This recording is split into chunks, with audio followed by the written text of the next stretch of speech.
మకర రాశి వారికి ఈ వారం మధ్యస్థ ఫలితాలు గోచరిస్తోంది. ఫైనాన్స్ పరంగా కాస్త ఇబ్బందులు ఉంటుంది. దూర ప్రాంత ప్రయాణాల విషయంలో జాగ్రత్త వహించాలి. ఆకస్మికంగా కొన్ని సంఘటనలు చోటు చేసుకుంటాయి. వృత్తిరీత్యా ఉద్యోగరీత్యా చికాకు అనేది ఎక్కువగా ఉంటుంది. మనసు స్థిమితంగా ఉండదు.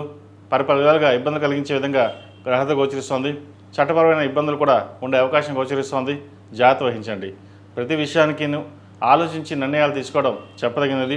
అదేవిధంగా దూర ప్రాంత ప్రయాణాల్లో సెల్ఫ్ డ్రైవింగ్ విషయంలో కూడా జాగ్రత్త వహించడం చెప్పదగిన సూచన. వివాహాది శుభకార్యాల విషయంలో మంచి సంబంధం కుదురుతుంది. వచ్చిన సంబంధాన్ని వదులుకోకుండా జాతక పరిశీలన చేసుకుని ముందుకు వెళ్ళడం చెప్పదగిన సూచన.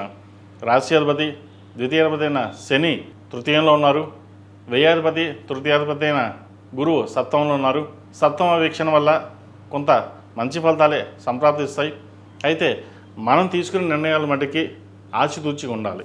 ఏదైనా సరే ఒక నిర్ణయం తీసుకునేటప్పుడు చక్కగా వ్యవహార శైలిలో వెళ్ళడం చెప్పదగినది.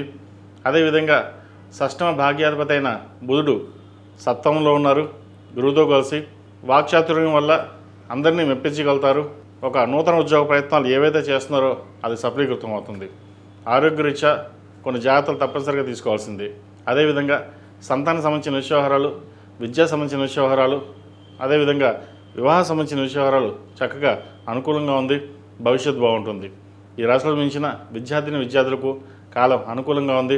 దూర ప్రాంత ప్రయాణాలు, దూర విద్య సంబంధించిన విషయవహారాలు సానుకూలంగా ఉంటుంది. అయితే మనసు స్థిమితంగా ఉండకపోవడం, ప్రేమ వివాహాలకు సంబంధించిన విషయవహారాల్లో దూరంగా ఉండడం, చదువు మీద శ్రద్ధ పెట్టడం అనేది చెప్పదగిన సూచన. ఈ రాశిలో మించిన స్త్రీలకు ఈ వారం అనుకూలంగా ఉంటుంది. వృత్తిపరంగా వ్యాపారపరంగా కాస్త అనుకూలంగానే ఉందని చెప్పచ్చు.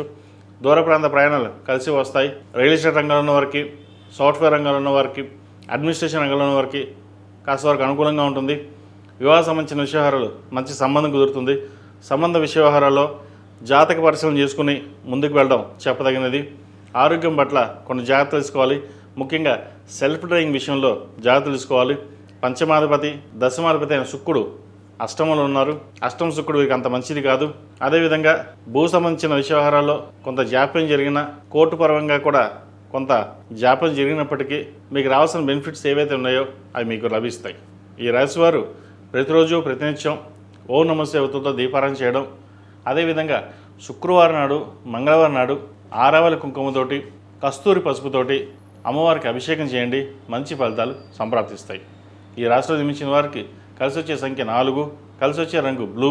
ఏదైనా పని మీద బయటకు వెళ్ళేప్పుడు శుక్రవారం నాడు కానీ శనివారం నాడు వెళ్ళండి. మంచి ఫలితాలు సంప్రాప్తిస్తాయి. ఈ పూజస్టోర్.in పసుపు కుంకుమ నుంచి దేవతా విగ్రహాల దాకా అన్ని రకాల పూజలు, వ్రతాలు, గృహప్రవేశం, హోమాది శుభకార్యాలకు కావాల్సిన పూజా సామాగ్రి అంతా ఒక్కొక్క క్లిక్ తోనే మీ ఇంటి వద్దనే పొందండి. ఈ పూజస్టోర్.in